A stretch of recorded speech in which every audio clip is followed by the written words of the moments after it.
The most powerful forces in the universe are the silent forces, and in accordance with the intensity of its power, does the force become beneficent when rightly directed, and destructive when wrongly employed. This is a common knowledge in regard to the mechanical forces, such as steam, electricity, etc. But few have yet learned to apply this knowledge to the realm of mind, where the thought forces, most powerful of all, are continually being generated and sent forth as currents of salvation or destruction. At this stage of his evolution, man has entered into the possession of these forces, and the whole trend of his present advancement is their complete subjugation. All the wisdom possible to man on this material earth is to be found only in complete self-mastery, and the command, "Love your enemies," resolves itself into an exhortation to enter here and now into the possession of that sublime wisdom by taking hold of, mastering and transmuting, those mind forces to which man is now slavishly subject, and by which he is helplessly borne, like a straw in the stream, upon the currents of selfishness. The Hebrew prophets, with their perfect knowledge of the supreme law, always related outward events to inward thought, and associated national disaster or success with the thoughts and desires that dominated the nation at the time. The knowledge of the causal power of thought is the basis of all their prophecies, as it is the basis of all real wisdom and power. National events are simply the working out of the psychic forces of the nation. Wars, plagues, and famines are the meeting and clashing of wrongly directed thought forces, the culminating points at which destruction steps in as the agent of the law. It is foolish to ascribe war to the influence of one man, or to one body of men. It is the crowning horror of national selfishness. It is the silent and conquering thought forces which bring all things into manifestation. The universe grew out of thought. Matter, in its last analysis, is found to be merely objectivized thought. All men's accomplishments were first wrought out in thought, and then objectivized. The author, the inventor, the architect, first builds up his work in thought, and having perfected it in all its parts as a complete and harmonious whole upon the thought plane, he then commences to materialize it, to bring it down to the material or sense plane. When the thought forces are directed in harmony with the overruling law, they are upbuilding and preservative, but when subverted, they become disintegrating and self-destructive. To adjust all your thoughts to a perfect and unswerving faith in the omnipotence and supremacy of good is to cooperate with that good, and to realize within yourself the solution and destruction of all evil. Believe and ye shall live. And here we have the true meaning of salvation. Salvation from the darkness and negation of evil, by entering into and realizing the living light of the eternal good. Where there is fear, worry, anxiety, doubt, trouble, chagrin, or disappointment, there is ignorance and lack of faith. All these conditions of mind are the direct outcome of selfishness, and are based upon an inherent belief in the power and supremacy of evil. They therefore constitute practical atheism, and to live in and become subject to these negative and soul-destroying conditions of mind is the only real atheism. It is salvation from such conditions that the race needs, and let no man boast of salvation whilst he is their helpless and obedient slave. To fear or to worry is as sinful as to curse. For how can one fear or worry if he intrinsically believes in the eternal justice, the omnipotent good, the boundless love? To fear, to worry, to doubt, is to deny, to disbelieve. It is from such states of mind that all weakness and failure proceed, for they represent the annulling and disintegrating of the positive thought forces which would otherwise speed to their object with power and bring about their own beneficent results. To overcome these negative conditions is to enter into a life of power, is to cease to be a slave, and to become a master, and there is only one way by which they can be overcome, and that is by steady and persistent growth in inward knowledge. To mentally deny evil is not sufficient. It must, by daily practice, be risen above and understood. To mentally affirm the good is inadequate. It must, by unswerving endeavor, be entered into and comprehended. The intelligent practice of self-control quickly leads to a knowledge of one's interior thought forces, and, later on, to the acquisition of that power by which they are rightly employed and directed. In the measure that you master self, that you control your mental forces instead of being controlled by them, in just such measure will you master affairs and outward circumstances. Show me a man under whose touch everything crumbles away, and who cannot retain success even when it is placed in his hands, and I will show you a man who dwells continually in those conditions of mind which are the very negation of power. To be forever wallowing in the bogs of doubt, to be drawn continually into the quicksands of fear, or blown ceaselessly about by the winds of anxiety, is to be a slave, and to live the life of a slave, even though success and influence be forever knocking at your door, seeking for admittance. Such a man, being without faith and without self-government, is incapable of the right government of his affairs, and is a slave to circumstances, in reality a slave to himself. Such are taught by affliction, and ultimately pass from weakness to strength by the stress of bitter experience. Faith and purpose constitute the motive power of life. There is nothing that a strong faith and an unflinching purpose may not accomplish.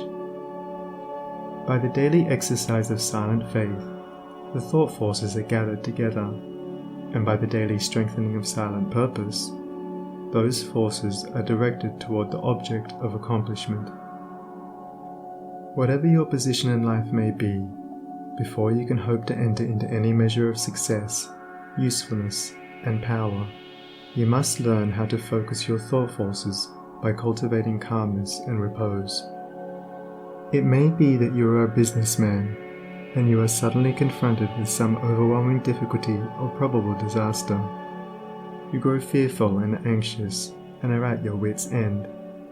To persist in such a state of mind would be fatal, for when anxiety steps in, correct judgment passes out.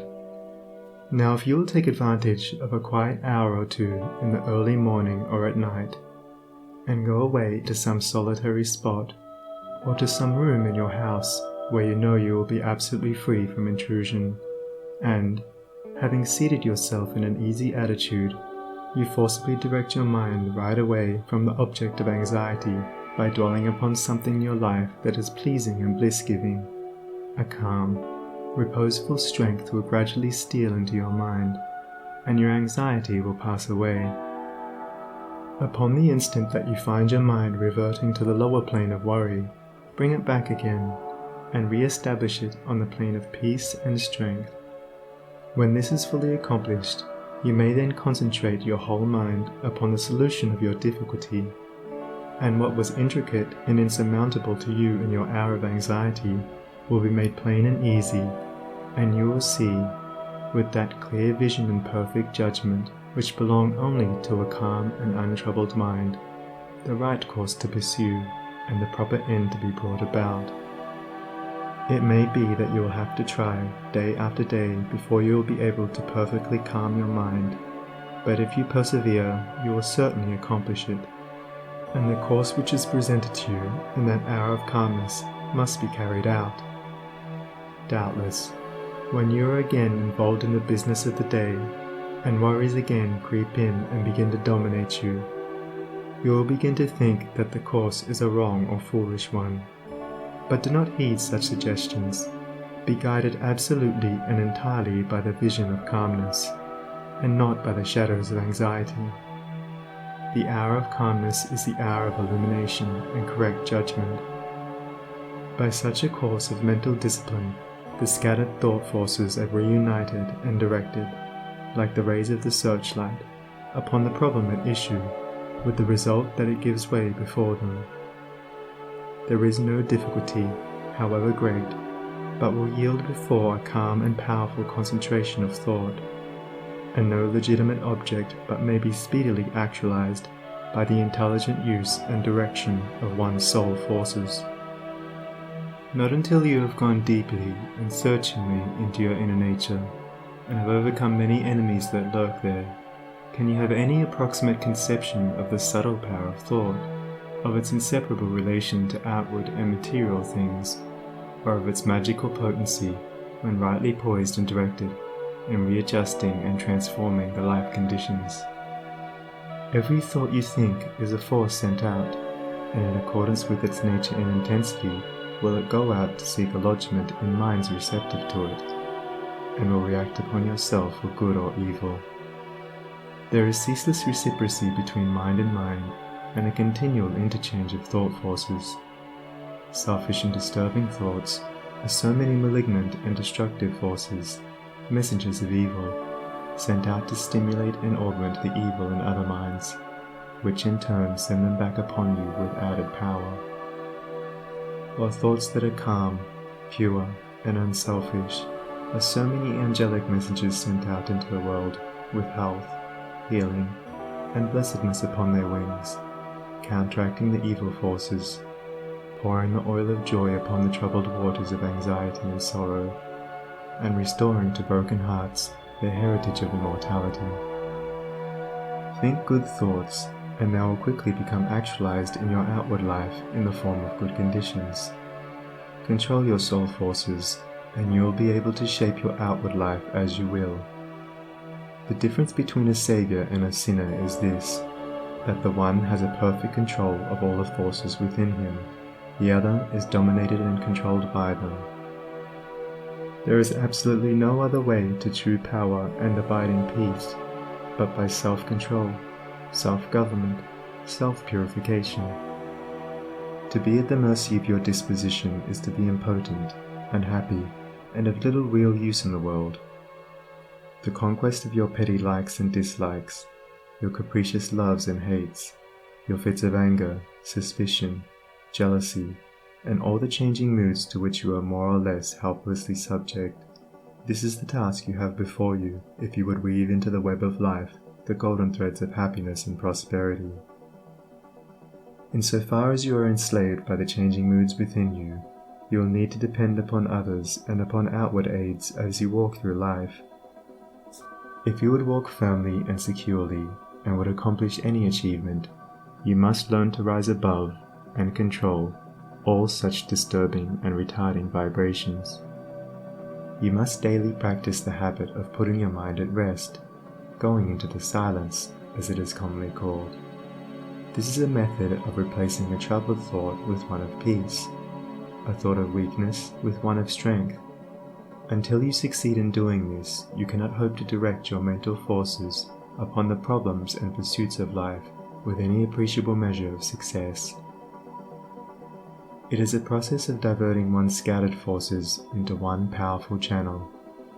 Just as a useless marsh may be converted into a field of golden corn, or a fruitful garden, by draining and directing the scattered and harmful streams into one well-cut channel, so he who acquires calmness and subdues and directs the thought currents within himself saves his soul and fructifies his heart and life.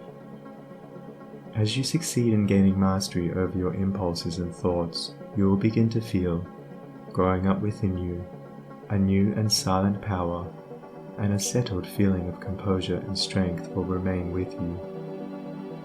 Your latent powers will begin to unfold themselves, and whereas formerly your efforts were weak and ineffectual, you will now be able to work with that calm confidence which commands success. And along with this new power and strength, there will be awakened within you that interior illumination known as intuition, and you will walk no longer in darkness and speculation, but in light and certainty. With the development of this soul vision, judgment and mental penetration will be incalculably increased, and there will evolve within you that prophetic vision by the aid of which you will be able to sense coming events and to forecast, with remarkable accuracy, the results of your efforts. And in just the measure that you alter from within, will your outlook upon life alter. and as you alter your mental attitude towards others, they will alter in their attitude and conduct toward you. As you rise above the lower, debilitating, and destructive thought forces, you will come in contact with the positive, strengthening, and upbuilding currents generated by strong, pure, and noble minds. Your happiness will be immeasurably intensified, and you will begin to realize the joy, strength, and power which are born only of self-mastery. And this joy, strength, and power will be continually radiating from you, and without any effort on your part, nay, though you are utterly unconscious of it, strong people will be drawn toward you, influence will be put into your hands, and in accordance with your altered thought world, will outward events shape themselves. A man's foes are they of his own household, and he who would be useful, strong, and happy must cease to be a passive receptacle for the negative, beggarly, and impure streams of thought, and as a wise householder commands his servants and invites his guests, so must he learn to command his desires, and to say, with authority, what thoughts he shall admit into the mansion of his soul. Even a very partial success in self-mastery adds greatly to one's power, and he who succeeds in perfecting this divine accomplishment enters into possession of undreamed-of wisdom and inward strength and peace, and realizes that all the forces of the universe aid and protect his footsteps who is master of his soul.